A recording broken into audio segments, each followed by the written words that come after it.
আপনারা যখন ভিডিওতে এসেই গেছেন, ভিডিওটা ধৈর্য ধরে শেষ পর্যন্ত একটু দেখেন। আব্বাস সিদ্দিকী, নওশাদ সিদ্দিকী ভাইজানকে নিয়ে যে কালিমা লিপ্ত করতে চাইছে, কেন বলছে এই কথাটা? একদল অসাধু তৃণমূলের চামচাগুলো সেই বিষয় নিয়ে আজকে তাদের জবাব দিতে এসেছে ভিডিওতে।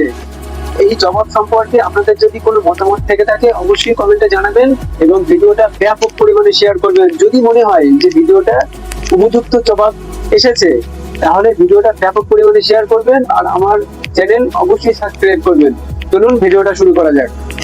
ভোট পরবর্তী হিংসা যে হচ্ছে সেই বিষয় নিয়ে একটি পোস্ট খুব ভাইরাল হচ্ছে আব্বাস সিদ্দিকী এবং নওশাদ সিদ্দিকী ভাইজানের নামে। এই পোস্টটাতে হেডলাইনে লেখা আছে আব্বাস সিদ্দিকী, নওশাদ সিদ্দিকী এরা কোথায়? মানে এই যে বিভিন্ন জায়গায় অশান্তির খবর পাওয়া যাচ্ছে, এই অশান্তির খবরের কারণে তাই নওশাদ সিদ্দিকী, আব্বাস সিদ্দিকী ভাইজানের কথা খুব মনে করছে যে ওরা কেন কিছু বলছে না। এটা যিনি বলছে, যারা পোস্ট করছে, এটা তৃণমূলের পক্ষ থেকে পোস্টটা করা হচ্ছে। দেখেন, এই আব্বাস সিদ্দিকী, নওশাদ সিদ্দিকী ভাইজানের মুখ পানে চেয়ে থাকলে হবে কেন আপনাদের?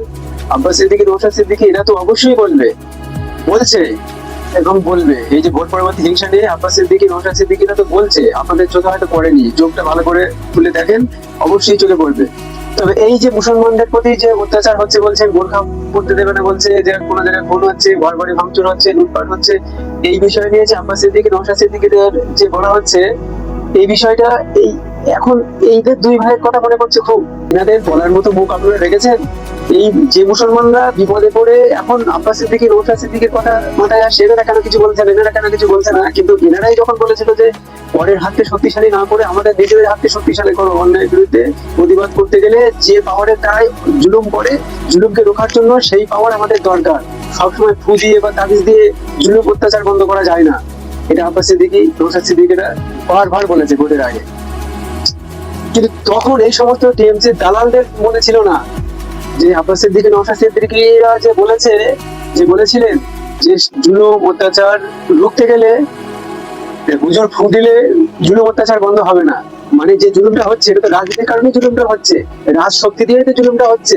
এই রাজ শক্তি দিয়ে যে জুলুম করছে, তার বিরোধিতা করার জন্য, সেটা মোকাবিলা করার জন্য এই হুজুর কি গিয়ে ফু দেবে নাকি? আব্বাস সিদ্দিকী, নওশাদ সিদ্দিকী কি ফু দিয়ে জুলুম অত্যাচার সব বন্ধ করে দেবে নাকি? হ্যাঁ, যে পাওয়ারের জন্য ওরা জুলুম করছে, সেই পাওয়ারটা যখন অর্জন করার জন্য বারবার যখন বলেছে যে আমাদেরকে শক্তি অর্জন করতে হবে, ওরা যে পাওয়ারের জন্য আমাদের প্রতি, এই বাংলার নিরীহ মানুষদের প্রতি জুলুম করবে, অত্যাচার করবে, সেই জুলুমকে রোখার জন্য আমাদেরও সেই পাওয়ার অর্জন করতে হবে। তখন কোথায় ছিলেন আপনারা? তখন বিজেপির দালাল, দালাল বলে তো খুব টিটকারি মেরেছিলেন। এই সমস্ত মুসলমান যারা এখন আব্বাস সিদ্দিকীর কথা মনে করছে, এরাই সর্বপ্রথম বিরোধী করেছিল যে এনাদের কিছু মতেই রাজনীতি ক্ষমতা অর্জন করতে দেওয়া যাবে না, এই যে মমতাদেরই সাপোর্ট করতে হবে। তো তাদের কি সাপোর্ট করেছে? এই 80 জায়গায় তো আপনাদেরকে জিতিয়েছি, যে 80টা এমএলএ কোথায় গেল?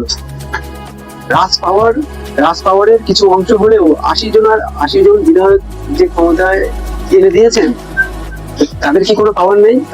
তাদের হাতে কি রাজ ক্ষমতা নেই? সেই সমস্ত 80 জন এমএলএ এবং যে সমস্ত এমপি গুলো আছে তৃণমূলের, তারা কেন কিছু বলছে না? এই পোস্ট ফেসবুকে করেন না দেখি, করছেন না কেন? ও মানে বুঝে গেছেন যে আমরা যতই এদেরকে ক্ষমতায় আনি না কেন, এরা বিপদের সময় এরা আসবে না, সেই আব্বাস সিদ্দিকী, নওশাদ সিদ্দিকীরাই আসবে। এটাই যে গেলে এখন বুঝেছেন। ভোটের সময় যখন এই সমস্ত জুলুমদের মোকাবেলা করার জন্য যে রাজ পাওয়ার অর্জন করার কথা বলেছিল, তখন কেন বিরোধী করতেন আপনারা? তখন মনে পড়েনি যে এই যে নওশাদ সিদ্দিকী, আব্বাস সিদ্দিকীদের মতো এরকম ভালো মানুষদের হাতে রাজ পাওয়ার গেলে সমাজ থেকে জুলুম বন্ধ হবে, অত্যাচার বন্ধ হবে, এদেরকে ক্ষমতা দেওয়া দরকার। মনে হয়নি তখন?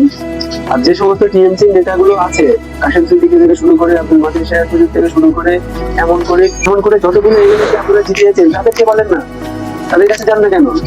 তাদেরকে এখনো চোখেই দেখা যায় না।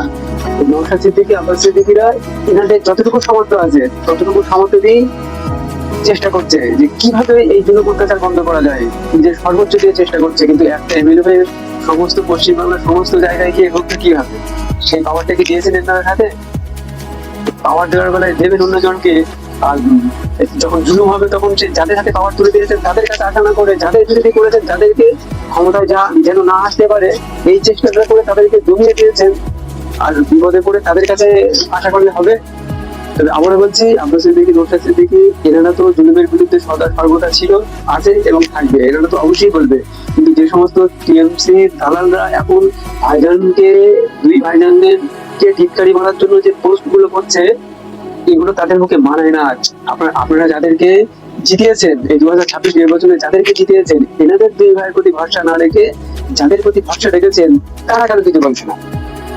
তারা কেন কিছু বলছে না? তাদের নামে পোস্ট করেন, তাদের তাদের বাড়িতে যান, তাদের বাড়িতে গিয়ে বলেন যে আমরা আপনাদেরকে জিতিয়েছি।